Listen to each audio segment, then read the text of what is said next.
ನಮಸ್ತೆ. ಇವತ್ತು ಆಳ್ವಿ ಗಂಜಿ ಹೇಗೆ ಮಾಡೋದು ನೋಡೋಣವಾ? ನೋಡಿ, ಆಳ್ವಿ ಗಂಜಿ ಮಾಡೋದಕ್ಕೆ ಫಸ್ಟು ಆಳ್ವಿ ತೊಗೋಬೇಕು. ಆಳ್ವಿ ಅಂದರೆ ಈ ಥರ ಇರ್ತವೆ, ಸಣ್ಣ ಸಣ್ಣ ಬೀಜದ ರೀತಿಯಲ್ಲಿ. ಈಗ ಒಂದು ಬಟ್ಲಲ್ಲಿ ಈ ಸ್ಪೂನ್ ಅಳತೆಯಲ್ಲಿ 2 ಸ್ಪೂನಷ್ಟು ಆಳ್ವಿ ತೊಗೊಂಡಿದ್ದೀನಿ. ಇವಾಗ ಆಳ್ವಿಯಲ್ಲಿ ಬಿಸಿನೀರಾದರೂ ಯೂಸ್ ಮಾಡ್ಬೋದು ಅಥವಾ ತಣ್ಣೀರಾದರೂ ಯೂಸ್ ಮಾಡ್ಬೋದು. ಬಿಸಿನೀರು ಹಾಕ್ಕೊಂಡ್ರೆ ಜಲ್ದಿ ನೆನೀತವೆ ಆಳ್ವಿ. 1-2-3 ಅವರ್ಸಲ್ಲಿ ನೆನ್ಬಿಡ್ತವೆ. ತಣ್ಣೀರು ಹಾಕ್ಕೊಂಡ್ರೆ ಸ್ವಲ್ಪ ಟೈಮ್ ತೊಗೊಳ್ತವೆ. ಅದಕ್ಕೋಸ್ಕರ ನಾನಿಲ್ಲಿ ಬಿಸಿನೀರು ಯೂಸ್ ಮಾಡ್ತಿದ್ದೀನಿ. ನೋಡಿಲಿ, ನೀರು ಹಾಕಿದ್ಮೇಲೆ ಚೆನ್ನಾಗಿ ಮಿಕ್ಸ್ ಮಾಡಬೇಕು.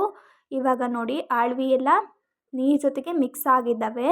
ಈಗ 2 ಅವರ್ಸ್ ಆಗಿದೆ ಆಳ್ವಿ ನೆಂದ್ಬಿಟ್ಟು. ನೀವೀಗ ಆಳ್ವಿದು ಕನ್ಸಿಸ್ಟೆನ್ಸಿ ನೋಡ್ಬೋದು ಹೇಗಾಗಿದೆ ಅಂತ. ನೋಡಿದ್ರಲ್ವಾ, ಜಲ್ಲಿ ಜಲ್ಲಿ ಆಗಿದೆ. ನೋಡೋಕ್ಕೆ ಎಷ್ಟು ಚೆನ್ನಾಗಿದೆ, ಟೇಸ್ಟೂ ಅಷ್ಟೇ ಚೆನ್ನಾಗಿರ್ತವೆ. ನೋಡಿ, ಕನ್ಸಿಸ್ಟೆನ್ಸಿ ತುಂಬಾ ಚೆನ್ನಾಗಿದೆ ಅಲ್ವಾ? ಜಲ್ಲಿ ಜಲ್ಲಿ ಹಾಗೆ ಈ ಥರ ಆಳ್ವಿ ನೆಂದಿರಬೇಕು. ಈ ಥರ ಜಲ್ಲಿ ಜಲ್ಲಿ ಬಂದರೆ ಮಾತ್ರ ಆಳ್ವಿ ನೆಂದಿರ್ತವಂತ ಅರ್ಥ. ಆಳ್ವಿನ ರಾತ್ರಿನೇ ನೆನೆ ಹಾಕ್ಕೊಂಡು ಬೆಳಗ್ಗೆ ಮಾಡ್ಕೋಬೋದು ಗಂಜಿನ. ಇಲ್ಲಾಂದರೆ ಬೆಳಗ್ಗೆ ನೆನೆ ಹಾಕ್ಕೊಂಡ್ಬಿಟ್ಟು ರಾತ್ರಿನೂ ಮಾಡ್ಕೋಬೋದು. ನೋಡಿದ್ರಲ್ವ ಎಷ್ಟು ಚೆನ್ನಾಗಿ ಬಂದಿದೆ ಕನ್ಸಿಸ್ಟೆನ್ಸಿ. ಈಗ ಒಂದು ಬಟ್ಲಲ್ಲಿ ನೆನೆಸಿಟ್ಕೊಂಡಿರ್ತೀವಲ್ವ ಆಳ್ವಿನ ಹಾಕ್ಕೋಬೇಕು. ನೋಡಿ, ಅದೇ ಬಟ್ಲಲ್ಲಿ 1 ಕಪ್ ಆಗಷ್ಟು ಬೆಲ್ಲ ಹಾಕ್ಕೊತಿದ್ದೀನಿ. ನೀರು ಬೇಕು ಅಂದರೆ ಒಂದು ಸ್ವಲ್ಪ ನೀರು ಹಾಕ್ಕೋಬೇಕು.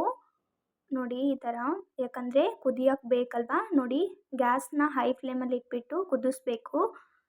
ನೋಡಿ, ಈ ಥರ ಕುದಿಬೇಕು ಚೆನ್ನಾಗಿ. 1-2-3 ಮಿನಿಟ್ಸು ಕುದಿಸಿದ್ರೆ ಸಾಕಾಗುತ್ತೆ. ನೋಡಿ, ಈ ಥರ ಬಾಯ್ಲ್ ಆಗಬೇಕು. ಈಗ ಆಳ್ವಿನ ಗ್ಲಾಸಲ್ಲಿ ಹಾಕ್ಕೊಂಡು ಬರೀ ಆಳ್ವಿ ಗಂಜಿ ಅಷ್ಟೇ ಕುಡಿಬೋದು. ನಮಗೆ ಇಷ್ಟ ಆಗಲ್ಲ ಅಂದರೆ ಫ್ಲೇವರಿಗೆ ಸ್ವಲ್ಪ ಹಾಲೂ ಹಾಕ್ಕೋಬೋದು. ನೋಡಿ, ಈ ಥರ ಹಾಲು ಹಾಕ್ಕೋಬೇಕು. ಹಾಲು ಹಾಕ್ಕೊಂಡ್ರೆ ತುಂಬಾ ಟೇಸ್ಟಿಯಾಗಿರುತ್ತೆ, ಇನ್ನೂ ಟೇಸ್ಟ್ ಜಾಸ್ತಿ ಆಗುತ್ತೆ. ಆಳ್ವಿ ಗಂಜಿ ಕುಡಿಯೋದ್ರಿಂದ ಹೆಲ್ತ್ ಬೆನಿಫಿಟ್ಸ್ ಏನಪ್ಪ ಅಂದರೆ ಅದು ಬೋನ್ ಹೆಲ್ತ್ಗೆ ತುಂಬಾ ಹೆಲ್ಪ್ ಆಗುತ್ತೆ. ಯಾಕಂದರೆ rich source of calcium, phosphorus, vitamin K ಇರೋದ್ರಿಂದ ಸ್ಟ್ರಾಂಗ್ ಬೋನ್ಸ್ನ ಮೇಂಟೈನ್ ಮಾಡುತ್ತೆ ಮತ್ತು ಫ್ರ್ಯಾಕ್ಚರ್ ಆದರೆ ಹೀಲ್ ಮಾಡುತ್ತೆ. ಸ್ಕಿನ್ ಮತ್ತು ಹೇರಿಗೂ ತುಂಬಾ ಇಂಪಾರ್ಟೆಂಟ್. ಯಾಕಂದರೆ ಇದರಲ್ಲಿ ಒಮೆಗಾ 3 ಫ್ಯಾಟಿ ಆ್ಯಸಿಡ್ಸ್ ಇರುತ್ತೆ, ಆ್ಯಂಟಿ ಆಕ್ಸಿಡೆಂಟ್ಸ್ ಇರುತ್ತೆ, vitamin A and vitamin C ಇರೋದ್ರಿಂದ ಏನಾಗುತ್ತೆ ಅಂದರೆ ಕೊಲೆಜನ್ ಪ್ರೊಡಕ್ಷನ್ ಆಗಿ ಸ್ಕಿನ್ ಹೈಡ್ರೇಷನ್ ಮತ್ತು ಹೇರ್ ಗ್ರೋತ್ಗೆ ತುಂಬಾ ಹೆಲ್ಪ್ಫುಲ್ ಆಗುತ್ತೆ.